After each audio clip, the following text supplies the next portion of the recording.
McKell, how are you? I'm good, man. How are you? Great. It's a pleasure speaking with you. The Regulars is such a fun show. It's really fits within it's got its own vibe. And what I really want to know is the Regulars themselves, the five of you, seem like such a tight-knit unit. What was the click when it came to building those relationships with your characters and also in real life? Yeah, you know what? Thank you for everything you said as well. And I think, I think with the irregulars, I think it was natural. Honestly, I mean, like, I think like that's probably like the cliche thing to say, but it literally was like I did. The first irregular that I met was Jojo, who played Billy in audition process, and we did a chemistry read together, and literally off the cuff, it was like that Billy and Spike relationship, um, which is really funny. And we did the chemistry reads, and it went really well. And I also read with Jesse Darcy as well, who plays Jesse. And exactly the same thing. Like we just clicked from the off, and we was just kind of going back and forth reading. And then it was the read through when I got to meet Harrison and Thadia that played B and Leo. And these, like, for me, the read through, I'm always super excited for the read through because it's the first time I get to hear, like, obviously I've been reading it as McKell and as Spike for like 30 days, and then this is the first time I get to hear every single character come to life. So it's a little bit nervy as well. I mean, there was like so many people in the room, like so many people from Netflix, and they were filming it, and it was a little bit of pressure. But I think from the off, I mean, we was going around the read through table one day, and it had got to, like, we was got to introduce ourselves. Hi, I'm McKell David. I play Spike or whatever. And everybody had like kind of done their thing, and it came around to like where me and Jojo was, and Jojo was on the left of me, so he had to go first. And he literally came out and went, "Hi, I'm McKell David. I play Spike." And I just like completely threw me off. Like I was like, "What?" So I think from the jump, I think we just had like such a bonding relationship, and we went out and, like, when we was in Liverpool, we did like escape rooms together. We would go drinking together. We would like me and the lads would go skateboarding and do things like that. So I think like we did a lot of things together as a group, which I think I'm so grateful for as well, because I was living away from home for like a year. So without those guys, it would have been like really, really tough. And did I think I read that you would play music too. And really early, you had these early shoots and playing music. So that's like my religion, man. what was on the playlist? What were some of the songs? What's the Irregulars playlist like? Oh, whoa. Ooh. The Irregulars playlist is like, you're going to get some weird stuff in there, like complete contrasting styles of music, I think. I'm like, for me, I'm into rap music. So, and especially because I feel like that gets you kind of pumped up really quickly. So in the mornings, when we're getting picked up 5:40, 6 a.m., I'm not a morning person. No matter how much sleep I've had, I'm just like not a morning person. So I try to be super like happy in the mornings. So I get in the car, the drivers, Carl and Mark, whoever, they're making jokes, and I'm slowly getting into my thing. But then I'll get to the trailer, and I gotta like put on some rap, man. I was like, I think at the time it was a lot of Roddy Ricch, because I think his album had just came out, so it was a lot of Roddy Ricch getting played, and a lot of Travis as well. I was listening, like Astro World had just came out. I was like, ah, so so it's Travis heavy, and yeah, so I would play the rap music, super loud, intense, even in my headphones, or if I never had no headphones, it's out loud, and then within 3 songs, 15 minutes, I'm awake. So that was like, yeah, wasn't really drinking coffee, man, just listening to rap music. Yeah. So tell me with Spike, how do you play him? How do you fall into this character? I said you look a little bit different now. You seem to even talk a little bit differently. How do you build that character? How did you envision him versus how he turns out? I think it was the whole process of kind of like finding who Spike is first, and relating him to yourself a little bit, and finding, things that you can relate, like his insecurities or his fragileness to yourself. And also, Tom was a great help, because Tom had worked on it for 10 years. I really wanted to speak to him and kind of get his understanding of who Spike was as well. And, he explained to me who he thought Spike would have been. And off of that, I kind of went away and made a whole backlog story about Spike, who I thought Spike would have been before he even stepped foot on the Irregulars set, before we see him as an irregular. And yeah, I think through that whole creative process, I kind of found myself with this being, and I just kept adding and taking bits off. And funny enough, it's like Spike really reminds me of a friend that I have, like that's quite close to me. Like they don't really act the same, but I'd say their personality traits are similar in the way that Spike likes to uplift people out of their dark moments. He's always smiling. He's always trying to be happy, always trying to laugh. And in contrast, I'm kind of different. Like if I'm having a down moment, I want to embrace my down moment. You know what I'm saying? But I've got a friend that always like helps bring me out of that. And I think that was quite cool as well to kind of see similarities in someone that I know so well.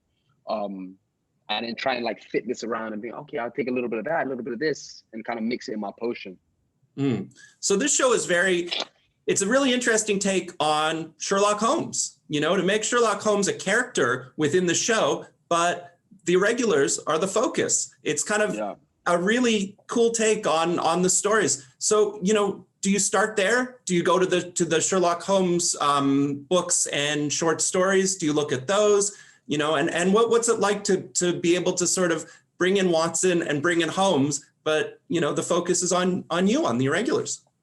Yeah, I think like that's funny. I said this before. Like I feel like when you grow up in Britain, I feel like Sherlock Holmes, James Bond, Harry Potter, they're all like British culture almost. Do you know what I mean?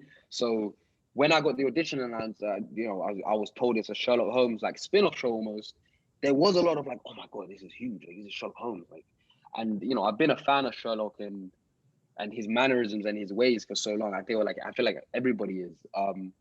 So it was a little bit of that, but also what I thought was really cool about it was the fact that we are showing him in a different light.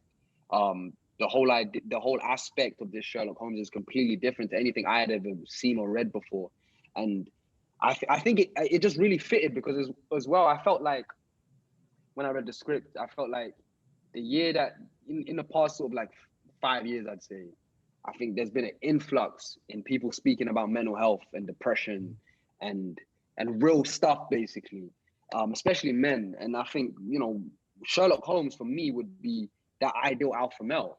You know what I'm saying? He's somebody that's super intelligent. He's super charming. He's good looking. He can kind of walk in and out of any door possible. And to see him at like a low point in his life where he's broken and not that same man anymore, I thought it was really, really interesting. And it was something that kind of resonated with me. And I really just wanted to be a part of that story and to show the world their character, their hero, broken. I thought it was really, really interesting. And that's what really drew me to it even more, I think. So there's some really fantastic moments on the show too. You're doing a take on Sherlock Holmes, but also there's some supernatural elements to it, some really fascinating set pieces. The set itself looks incredible. In Liverpool, I think you shot and all around. So what were some of your favorite moments of filming or that people will see on the show? Wow. That's a really hard question. I think all of the moments were so beautiful because I think all the audience should know as well is that every 2 episodes we change director, apart from between 3 and 4 and 6 and 7 or something like that is the same director. But we change directors a lot, so that's something as well that I've never worked like that before, and that was really cool. That's definitely something that I'll take away from the set is that a director comes in and you learn so much from him. And then another director comes in, you get to learn so much again. So to have 3 directors was like amazing. And as well, I think, you mentioned it about the set design, like Victor and his team that designed the sets were just incredible. And like you'd walk onto the sets and literally be blown away. And I think probably my most memorable day was when I first saw the den. That's a set build. That's like inside a studio somewhere.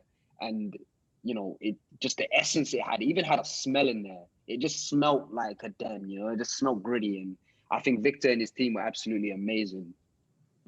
So you talked about how, you'd found that the sort of click. Spike's kind of like, he's kind of the comfort of the group. And you talked about how, Jojo was cracking you. He's really, really funny on the show.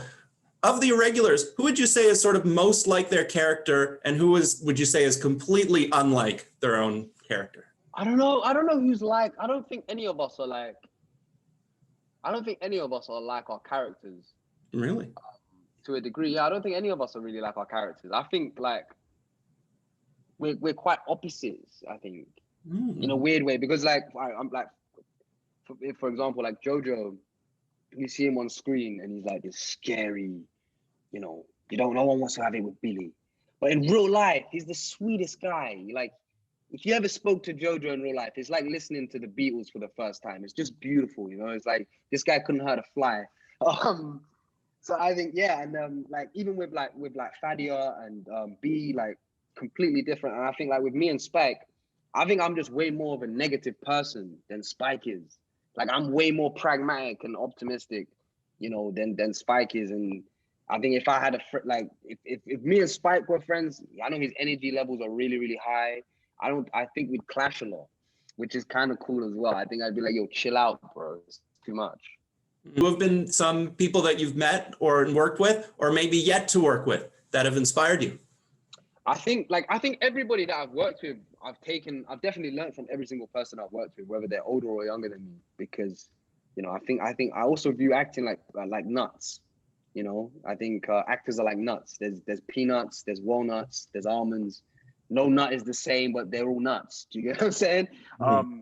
So I learned something from every single actor that I work with. I think who I probably learned the most from in recent times is Guy Ritchie. Mm-hmm. I did a Guy Ritchie film called The Gentleman in 2018. And that was just the best experience. Like, for me, Guy Ritchie is my favorite UK director, and like top 5 all-time directors, and it was working on that set where I came away and I was like, okay, like Snatch, like, you're responsible for why that film's so good now. Like, I understand it. Like, do you know what I mean? And I think I learned so much from Guy.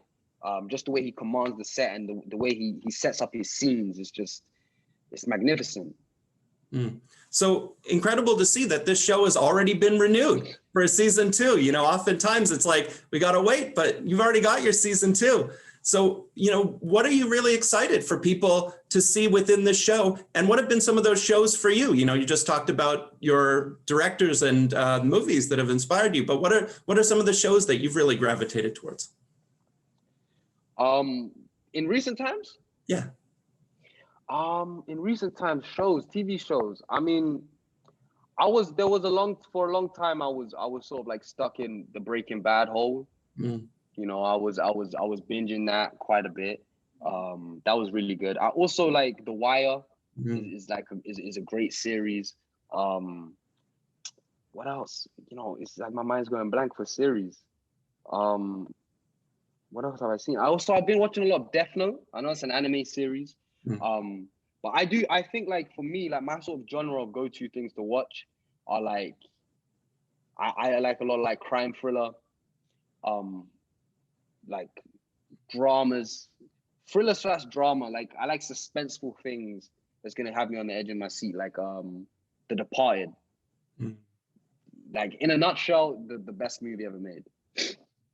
So I found, I watched a previous interview that you did, and someone asked you about, in this time, what do you do to celebrate? What do you do to kind of come together as a cast to really present the show, to really be together as a cast? And you said, that's private, that's sort of between us. And it seems to me that the relationships that you're building on screen, and the show very much about relationships, kind of carries over into your real life. So what is something about, forming those relationships with this cast? Do you think that carries over on screen? Do you think you learned different things about each other while you were filming this?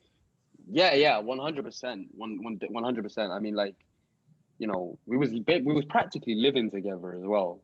Not in the same apartment building, but in the same apartment building. So, if I'm nipping out to go to the shop or to get a coffee or whatever it is, I'm gonna be like, hey, do you guys want to come? And then we would all do it. So I think we spent majority of our time together, especially like me, Jojo, and Harrison. the Kings. Yeah, we spent a lot of time together, and I think definitely we learned about ourselves, about each other. And I think going forward, I think we've just made a really, really strong bond. Like I look at those as my brothers, and I look at the girls like my sisters, and you know, that'll be for life. I'm gonna ask you one last thing. The show's been, some people often compare it to Bridgerton. I don't know if that's just because of the, you know, the setting or what have you. And, but I definitely don't think I've seen a show like this that presents diversity in this way. How important is that to you? It's so important. And that's why like Netflix are the best at it. They are the best at it. Like, and you know, that's a blanket statement, but it's a fact, because they're not afraid first of all to take risks. And I think we're seeing that with Bridgerton and the Irregulars, is people are like, hold on, like there's so many black faces in it or whatever. But it's like, for so long we've seen Victorian shows in a certain type of way, you know, and you know, majority of these shows have been the upper class of England, you know. And I think what we're showing in Irregulars is the lower class of England. And you know, Irregulars is set in the late 1800s, and slavery ended in 1860, I believe. So I think Netflix are just being super honest. And that's what I think people want. You know, I've just seen a trailer for something else that they've created with Idris Elba, Concrete Cowboys. And it's about black cowboys in America, and it's based on a true story. And I think these are the kind of stories and things that we want. We don't want lies made. We don't want, oh, look at it. We just want people to be honest and tell stories how they actually was. And that's why I love Netflix, is because they're doing that. And I hope that it makes other studios and you know, producers look at it and say, look, we can do it too. Why are we just following the same thing that's been, you know, we've been doing it for years, telling lies? Let's tell the truth finally. Thank you so much. Such a pleasure to speak with you. Thank you so much, dude. I'm